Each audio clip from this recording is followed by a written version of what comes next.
आप लोग welcome to back रिवेस classes. आज की इस वीडियो में फिर हम लोग उर्दू का क्लास करने वाले हैं दोस्तों। उर्दू पढ़ने वाले हैं दोस्तों। उर्दू का चैप्टर नंबर 2 मुख्तसर अफसाना पढ़ने वाले हैं दोस्तों। उसको पकड़िए।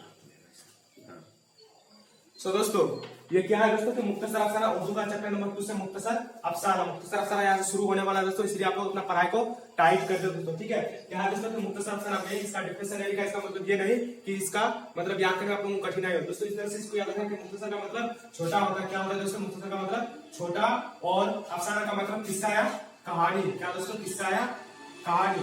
तो इस तरह से हम लोग को याद रखना है। तो दोस्तों हम लोग को इस तरह से याद रखना है कि छोटा किस्सा या कहानी को ही मुख्तसर अफसाना कहते हैं दोस्तों। बस यहाँ तक बात क्लियर। अब चलते हैं इसके मेन टॉपिक पर। सो दोस्तों अगला टॉपिक है सोहेल अजीम आबादी। क्या दोस्तों? सोहेल अजीम आबादी जो अफसाना लिखा करते थे, ठीक है दोस्तों।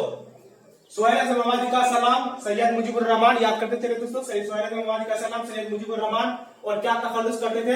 सोहेल तखल्लुस करते थे। तखल्लुस किसे कहते हैं दोस्तों? शायर का वो नाम जो अपना टाइटल के रूप में यूज करे, ठीक है दोस्तों।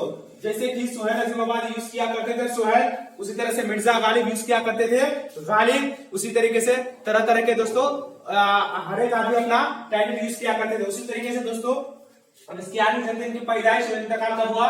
सबसे पहली जरूरी बात यह है दोस्तों कि पैदाइश और इंतकाल जानना बहुत जरूरी है। क्योंकि पैदाइश जो हुई थी दोस्तों, इनकी पैदाइश जो हुई थी, इनकी पैदाइश 1911 ईस्वी में पटना में हुई। कब दोस्तों? 1911 में। और कहा हुई? पटना में। उसी तरीके से इनका इंतकाल 1980 ईस्वी में हुई दोस्तों। पैदाइश और इंतकाल का टॉपिक क्लियर। अब चलते हैं अगला वाला टॉपिक पे। तो दोस्तों अब अगला पॉइंट आ रहा है सोहेल अजीम आबादी की तालीम और तरबियत। क्या दोस्तों? सोहेल अजीम आबादी की तालीम और तरबियत। तालीम किसे कहते हैं दोस्तों? शिक्षा, ठीक है दोस्तों। क्या? शिक्षा पर एक नजर किसकी? सोहेल अजीम आबादी की। तो दोस्तों इनकी बचपन की तालीम कब की तालीम? बचपन की तालीम नानीहाल में मोअल्लम की सरपरस्ती में हुई। आप लोग सोच रहे हो नानीहाल में क्यों? तो दोस्तों नानीहाल में इसलिए हुई क्योंकि ये जब 1 साल की उम्र में थे तब इनकी वालिदा का इंतकाल हो गया था, ठीक है दोस्तों। इसलिए नानीहाल में इनकी तालीम और तरबियत हुई। वाला पॉइंट आ रहा है सोहेल अजीम आबादी के अफसानवी मजमुआ। क्या है दोस्तों? सोहेल अजीम आबादी के अफसानवी मजमुआ क्या क्या था दोस्तों? 4 चेहरे, इलावा आदमी के रूप और एक नामिल क्या था? बेजर के पौधे। याद रखिए दोस्तों आप लोग इस सबको याद रखिए। इस ऑब्जेक्टिव में आएगा सोहेल अजीम आबादी की 10 जेल में सोहेल अजीम आबादी की कोई एक अफसानी मजमुआ चुने। तो चुनने के लिए दोस्तों आप लोग ये तीनों को याद रखना है अच्छे से। 4 चेहरे, इलाव और आदमी के रूप। 4 चेहरे, इलाव और आदमी के रूप और एक नामिल क्या है दोस्तों? बेजल के पौधे। क्या है दोस्तों?